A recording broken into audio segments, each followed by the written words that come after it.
That's quite likely.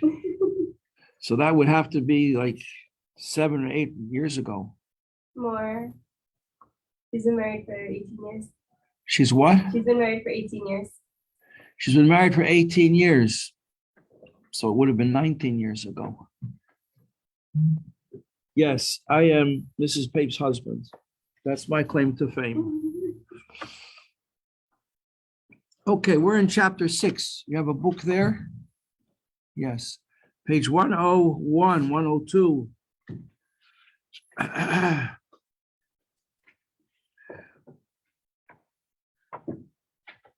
Good morning, Sophia. Good morning.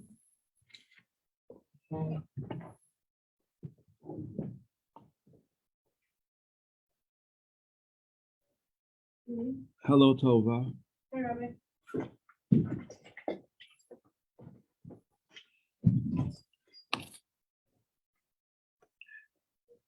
This is the week of the Holy Parsha, boy.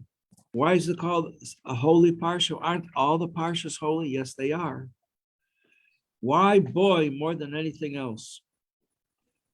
Because this is when Moshe went to Paran, and that got the ball rolling for us to get there. This is the Parsha of the Exodus. This is the beginning of the birth of the Jewish people as a nation. Where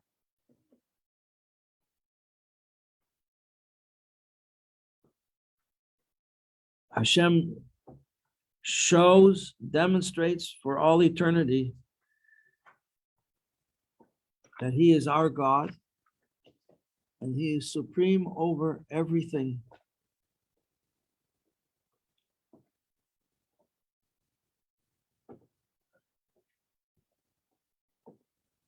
Moshe and Aaron stand up before all the powers of the world in the name of Hashem and prevail. Is the parsha of the conclusion of the 10 plagues. As we all know, when we read in the Seder service about all the different plagues, they're all different plagues, every one interesting, fascinating. But the 10th plague doesn't compare to any others. Because after every plague, there was another plague. After every plague, there was a hope that the Jewish people would be freed, but they weren't. But after the 10th plague, there was no longer any bondage. And that was the killing of the firstborn that changed the history of the world. And we went out of slavery, never to be slaves again.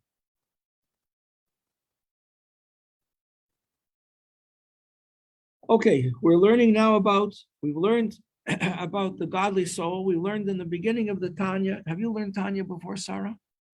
Yeah. It was actually up to chapter 6 of my Harusa. I can't hear you. Actually, was up to chapter 6 of my Harusa. You're up to chapter 6? Oh. Who is your Harusa? Rivka. Ah. Okay, terrific. So you're right with us. Okay, so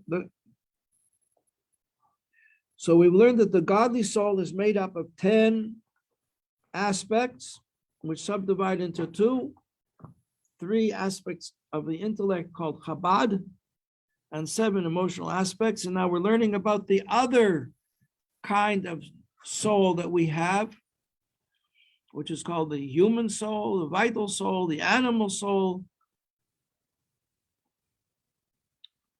the other soul, the other side, all goes on by all these different names.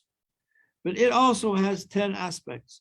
The difference is the godly soul is focused on God, and the animal soul is focused on itself. Nat Seminson, Natalie, Nat, is that you, Natalie?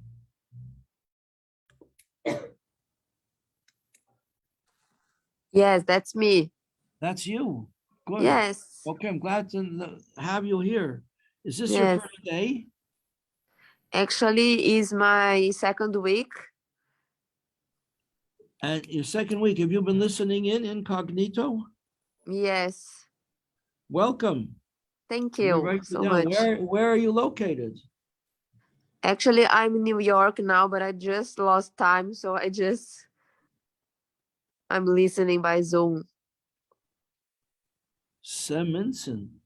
Well, Yes, that's me. very happy to have you here. Thank you, sir.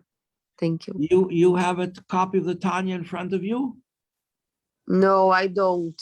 You're just listening in. Yes. Okay, so we're saying that there are two, a person has two souls. Really only has one soul, that's the neshama. But it also has a basic human animal soul, and we're learning that the one is like the opposite to the other, because the animal soul is self-centered, pleasure-seeking. The godly soul wants to be connected to Hashem. The function of the animal soul is to, number one, give us the energy to do things, and number two, to create a challenge, to test and the strength and build up the strength of the godly soul. And just like the godly soul has a makeup of 10 aspects, because that is, as we've said many times, the DNA of creation. Everything has these same 10 aspects in its makeup. So too, we've got to the point now on page 102 at the top of the page where it says that the animal soul also has 10 aspects corresponding to the on the other side. It's called the other side, and the Tanya is called the Sitra Achra, which the word Sitra is an Aramaic word, which is the root of our English word side. And Achra means the other. So Sitra Achra is the other side. You have the holy side, and you have the other side. So the other side, the Sitra Achra, is also made up of 10, but it has, just like the godly soul has 3 aspects which are intellectual. That's called Chabad, Chokhmah, Bina, Das, and they are the head of the soul, so to speak, the highest level of the soul. But above the head is the crown. So the other side also has these 10 aspects, and they are called crowns of impurity. What is purity? What is impurity? This is a concept that needs to be discussed and understood. Purity implies that it's connected to the source of purity, which is Hashem, and impurity is the opposite of being connected to Hashem. Purity is connected with life. Impurity is connected with the opposite of life. And here is Chana. Welcome.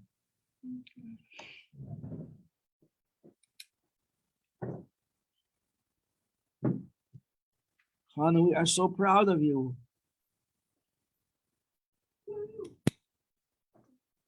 Just a few days ago, you were someone else. You were Anna, now you're Chana. Actually, my full name is. How exciting. Huh? My full name is Tanya Bela. Chana Bela. Whoa. Now even more proud. Why did you take the name Bela? I don't know, it just came up to me. Just like that. Yeah. An inspiration, prophecy. Well, that was my grandmother's name. Tanya Bela? No, Bela, just Bela. I think Bela means something that's beautiful, like in the Latin languages, bel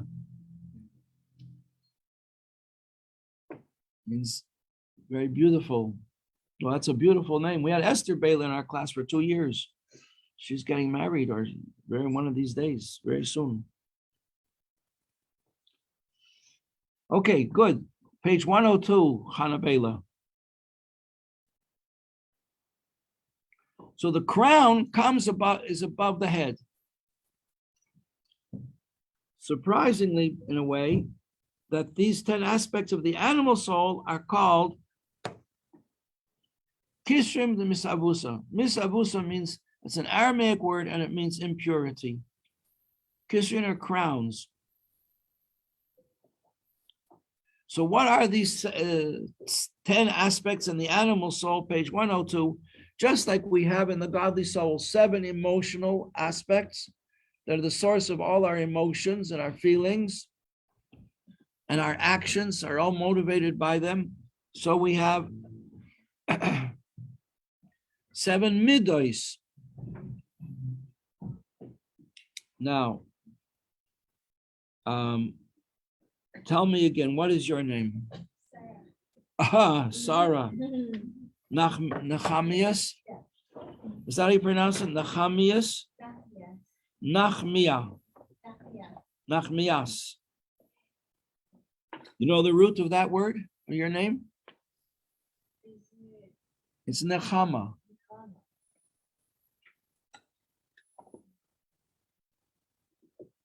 And Nechama is a comfort. When you comfort somebody, you're menachem them. It's the same root as the name of the Rebbe. Menachem is someone who comforts someone else. So Nechama became Nachmia with an S at the end.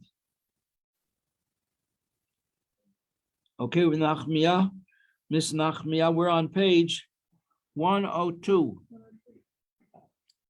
So a midah, the word midah means it's a measurement. It's a measure. A midah is a measure. And in terms of psychology, your midah is a measure of your character.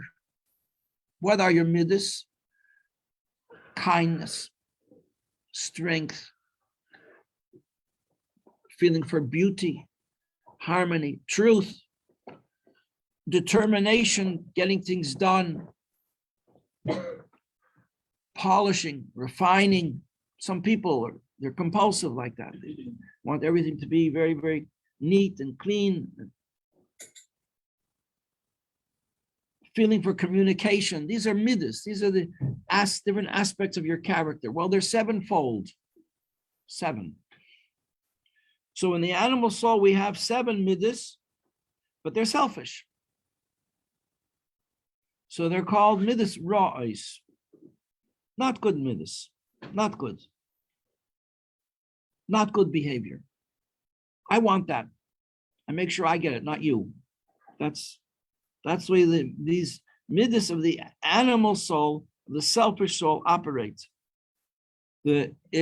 Sometimes things have a theme song, like a logo.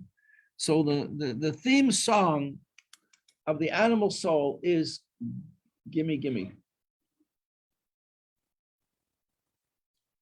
It's hav, hav, it says in Aramaic, hav, hav, like a dog barking, hav, hav.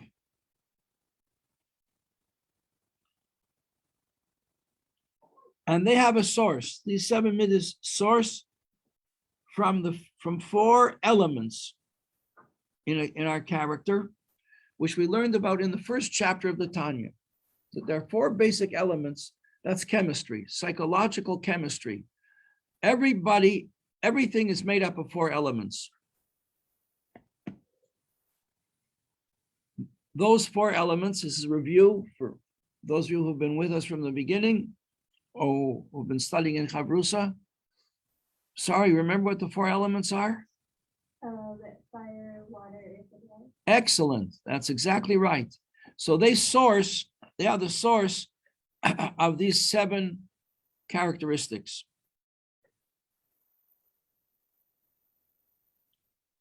Moving down, page 102 to the 4th set of Hebrew lines.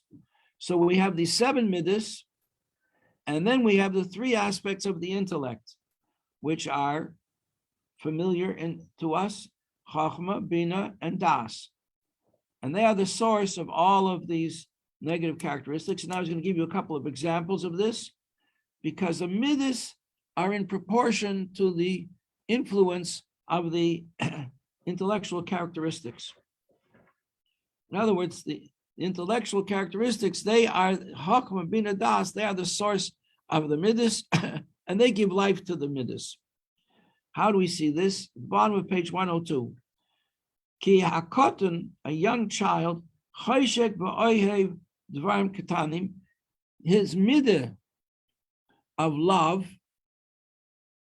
the first of the midas is love. I love something. The love of the animal soul, of the human soul, is based on the intellect. And since a child doesn't have much intellect, so we see this all the time. The children love little things. And they get very emotional about it. They want, a toy truck, a toy car. A child can't tell the difference between money and a plastic toy. Whatever shines is attractive to it. Or a child, for instance, might have his or her place where they like to sit at the table. Comes a guest and sits in their chair, they could throw a temper tantrum. That's my chair. An older person doesn't make a fuss about these things because their intellect has a larger reach to it, broader scope. So we see the children love, they desire little things. He says here, because their intellect is immature. The fisha sichle cotton, they are young, and their seichel, their intelligence is undeveloped. But kotzar, and it's too undeveloped. Lahasik dvarim yakarim yesem. They don't understand the value of the abstract value of things, which you only understand that when you have a mind with which to understand. Children don't have understanding. That's why children cannot be relied upon. You don't leave anything valuable to a child that he or she should guard it, because they don't understand what it is. Similarly, miskoas, a child gets angry. Also from small things. So that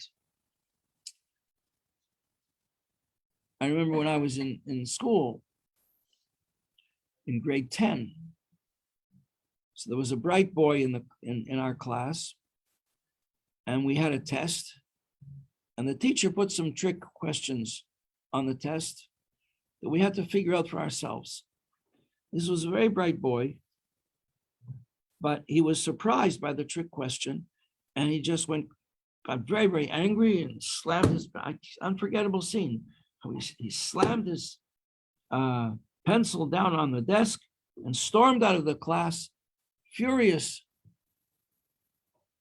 because he was still immature. His mind had not developed to be able to tolerate a surprise. So we see that this is a sign of maturity. A mature person has, what does it mean he's mature? It means his intellect is more developed and he doesn't get emotional about little things. It's just a little thing. So the teacher put a surprise question on the tests, so he'd get a 90 instead of 100. But is that a reason to lose your temper? Well, if you don't have a broad intellectual view of life, then yes, you lose your temper. So that's what we see, that the emotions of getting angry or getting excited about something, that depends on how developed your intellect is. And from this we see that the intellect is the source of the feelings in the emotion, and the emotions that we have. Page 103. Now, since we now understand that there are 10 faculties, 10 aspects of the animal soul, so how does it work? And when a person thinks with the intellect of his animal soul, or he speaks thoughts that are generated from the intellect of the animal soul, and he does things at the urging of his animal soul, which is selfish, so then on page 103, the last Hebrew lines here, his thoughts, which are in his brain, udibure, and his speech, which is in his mouth, and his ability to do things, which is in his hands and all his other limbs, they are called garments, just like we saw the godly soul has garments, holy garments that it seeks to have. And therefore, the godly soul comes down into this world in order to get these garments. The animal soul also has garments, which are called impure garments. And they are the thoughts and the words that we say and the things that we do motivated by the animal soul. These are the impure garments. Tameis. Now the root of that is a very important word. That's tame, tame. The word tame means impure.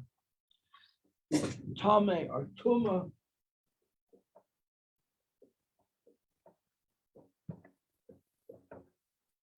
Tame or tuma is impurity. Holiness is life. The opposite of holiness is tuma. The source, the ultimate source of tuma is death. So we're talking now about the 10 aspects of the animal soul are plural, lashon rabim, plural, tameis. They are impure. Tuma is a source of impurity. Here we are on page 103. 104, turning the page. And they are the source of the things we think, the things we do, the things we say, from the motivated by the animal soul. Now, this is a bit surprising to us to see how the Torah categorizes these things when it says these are the source of just about everything that goes on in the world. Our day-to-day worldly activities. If they are mitzvahs, they're holy. If they're not mitzvahs, they're from the animal soul. So the animal soul in and for itself doesn't have to be necessarily evil, but if it's not good, it's self-centered, and it could be evil, it could be bad. What's the definition of what's good? How do we know what's good? How do we know what's bad? If the Torah tells us that it's something that we should do, or it's a teaching from the sages, then it's good. It's holy. It connects us to God.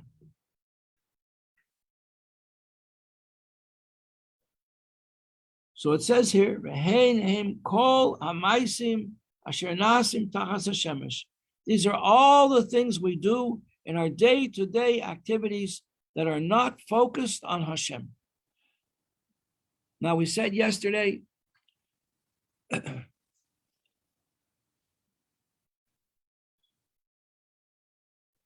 we've been hovering around this idea that there are sources of energy in life called klippa. Just like Tova here likes to have a banana with peanut butter, but she has to take the peel off the banana. The peel is something that covers the goodness within. So the source of life of all selfish activities is also called klippa, because it's a source of life, but it's not holy. The klippas break down into four different divisions, which we could say are really two, which are four. What are these two? One is called klippas noga. Write it on the board also. Again.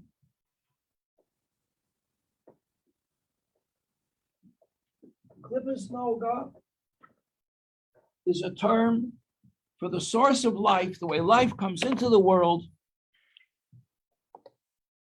into the realm of the permissible.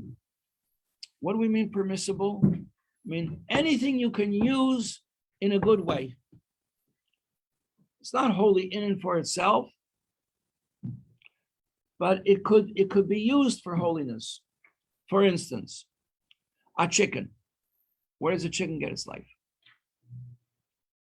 Spiritually speaking, how is this life coming into the world? So the Tanya says it comes into the world through this klippa, meaning that the chicken is not holy. Nothing holy about a chicken. There's nothing evil about a chicken either. However, if you take the chicken and you buy it, you take it to the shaychet, to the slaughterer, and he slaughters the chicken according to the laws of slaughtering. And then you prepare it according to the laws of kashrus to remove the blood, because the Torah says don't eat the blood. So we salt it, take out the blood, and then we prepare it. And we're very careful to prepare it in clean, kosher vessels. So now the chicken is ready to be served at your Shabbos meal. And you'll eat the chicken, and you'll enjoy it, and you'll say blessings, and you'll daven, and you'll learn, and you'll interact with your friends. And the chicken becomes your flesh and blood. And now the chicken, which cannot pray to God, becomes the energy involved in your prayer. So the chicken goes up to a higher level of existence, because now it's part of your service of Hashem. And you'll do mitzvahs. So the life from that chicken comes from the klippa that's called klippas noga. In a way, this corresponds. There are 4 levels of klippa.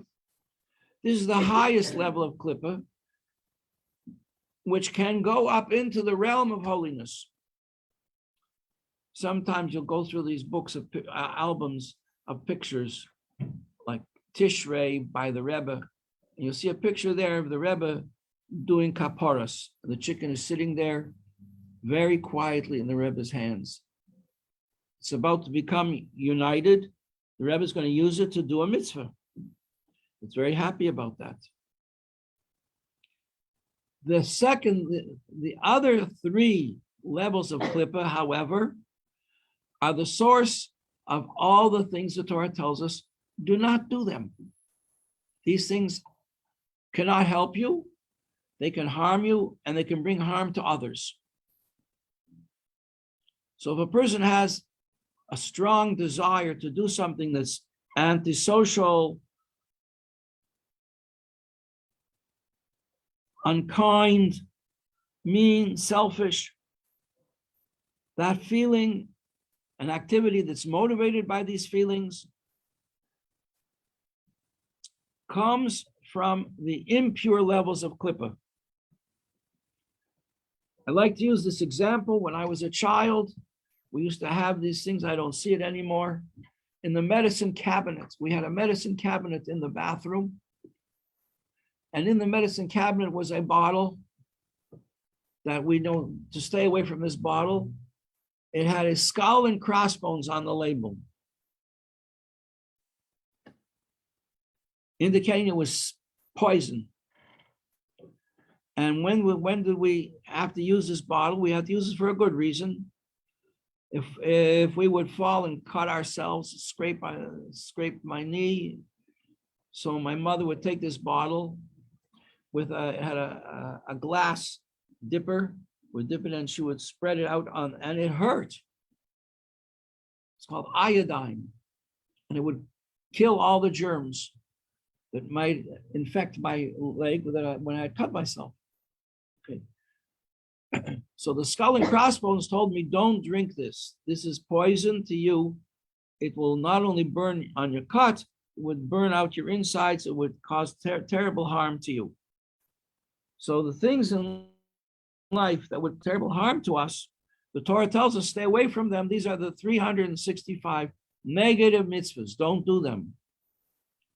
They are not restrictions. They are safeguards telling us stay away from this. Is dangerous territory. Another example of this is very strong in my mind. I was once at Niagara Falls, and there was a railing which separated us from the rushing torrents of water. rushing over the escarpment, over the falls, holding us back. Stay away from people. You're going to get close to this water, you'll be swept away and you won't survive. So these 365 commandments, negative commandments, they keep us far away from things that will do us harm or do harm to others. So there are, we see that there are 4 levels in Klippa. One level is usable. It can be used for doing Torah and mitzvahs. And the other 3 levels of Klippa are for things that we should not do, that we must stay away from. What? What's their purpose? Can't hear you. What's their purpose? Take off the, What's their purpose? to give you a challenge in life. Everything has a purpose in life, but not everything can be used by us. So therefore, but it has a purpose. It's important. King David had the same question. He saw the spider. He said to Hashem, what did you create this creature for? What good does it do to anybody? Well, he found out when he was being pursued by people who wished to kill him. He ran into a cave and he hid there. And spiders came while he was in this cave, and they wove a web in front of the cave. Very, very quickly. They quickly wove a web. The soldiers came, they saw the cave. They didn't go in because they said, obviously nobody's in there because there's a spider web in front of this cave. And it saved his life. I did once research on spiders, and I found out the spiders are very, very useful to us. You know why? Spiders kill hundreds of thousands of flies. They have them for supper. Flies also serve a purpose in the world. But spiders make it livable for us. Everything in the whole of creation has a purpose. If it's something that we can use in the service of God, it gets its life from a holy source. If it doesn't have a purpose and doesn't have an obvious purpose in the service of God, or not something that we could use, then it gets its life from an area that's called klippa. Just like the peel on the orange, the peel on the banana is something that serves a purpose, but we don't ingest it. We cast it aside. Or another example like this is, I remember in the early days of space travel, when they were first sending up rockets, figuring out how to send a rocket up into outer space. So the first rocket had a powerful thrust to propel the rocket out of the gravity that held onto it. But then it got to a certain height, and this rocket was no longer pushing the rocket. It was a drag. It was holding the rocket back, and therefore automatically it was programmed that the rocket would release first stage of the rocket and then ignite the second stage, which would propel it further. And then there was a third stage to get it out of the, now they're way beyond that. Those are the early days. The point is that in life, there are things that are necessary up to a certain stage, and then they have to be cast aside. And that's in a way also a function of klippa. So he says here that these 4 klippas are the source of everything that we do in our day-to-day activity that is not specifically holy. Specifically holy means fulfilling a mitzvah of the Torah.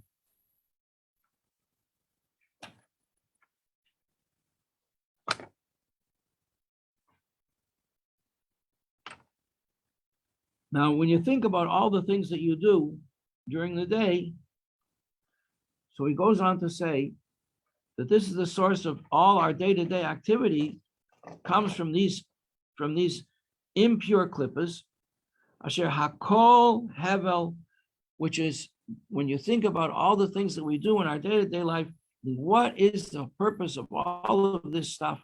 It's all just pointless, meaningless. I do it because I think I need to do it, but do I really accomplish anything by doing this? So it says this, Hevel, vanity, Verois ruach. Just look through a magazine, look through the advertisements in the newspaper. What are they all asking you to do? Spend money on what? Nonsense. So this is what it says, it's all vanity. And like it says in the Zohar, Tavira de Rucha, there are breaking of this, a ruination of the spirit of holiness. And that's in the realm of doing things. And similarly in the world of saying things. Turn on the radio. I used to have a car. I don't drive very much anymore because I'm just located in this area. I don't need to. I had a car. I used to struggle not to turn on the radio. You're in a car. Most people, they turn on the radio. And what do they listen to? Nonsense. The people who run the radio programs, they just have a gift of the gab to talk and talk and talk and talk and talk and say nothing. So he says, similarly, all the words that we say and the things that we think about as you walk along the street, the things that you think about, if they're not directed towards Hashem, you're saying something that you learned by heart, Psalms or Tanya that you learned by heart. What is it all about?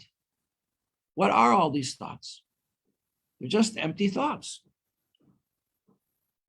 So these are generated by Klippa in the realm of thought. These are from the 10 aspects, the intellectual as the 3 intellects, Chabad, Chochmah Bina Das of the animal soul.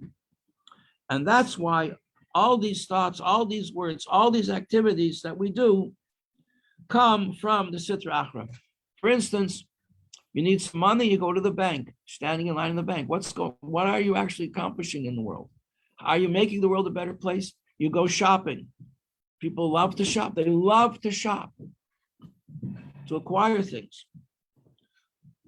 I would suggest that people who have an abnormal desire to talk or to shop or to eat, people eat much more than they need to eat. All included, raise your hands. This is because it's a displaced desire for holiness, that your neshama is craving holy words. And if you're not applying yourself to learning them, so then you're going to listen to a talk show.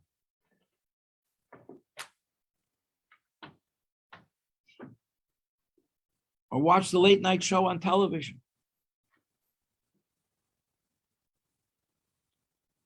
Whereas the animals, the godly soul, would much rather learn a sikha to prepare for Yud Shvat, which is a great day, an inspiration to our service of Hashem, a connection with Hashem.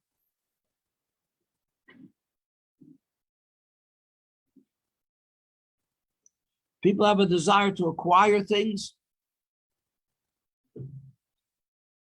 that we want to consume. Consuming things is like learning Torah, because Torah is like food. People who don't learn Torah very often end up raiding the refrigerator. Mitzvahs are compared to garments, just like we need to wear clothes, and our clothes make a statement to the world about our values. When a person wants to have an elaborate wardrobe, it's probably a displaced desire for mitzvahs. That the neshama wants to have garments that are holy garments that will connect it to God. Imagine if you joined the service of a big company. They would give you a costume that you have to wear. It has the name of the company on it. Well, in the service of Hashem, we have mitzvahs that are the livery, as to say, the garments of the company we work for, which is Hashem's company. And when we do the mitzvahs, people see that we're connected to Hashem, we're connected to Torah. These are Torah garments. Okay, we'll continue tomorrow. Thank you very much for coming. What's your name? I'm Hannah. Who? Hannah. Hannah. I don't know if they ever put me on the list, so. Oh, well, let's see. What's your last name? Grantes. Grontas. Garantes. Yes. I'm going to write you down. Grontas. Ontas. Garantes. What? And Hannah is your first name. Yes. Wow. Where are you from? Long Island, 5 towns. 5 towns. Okay. Have you learned Tanya before? Yes. Good. Will we see you tomorrow? Yes. Welcome. Thank you. Thank you, everybody. Thank you.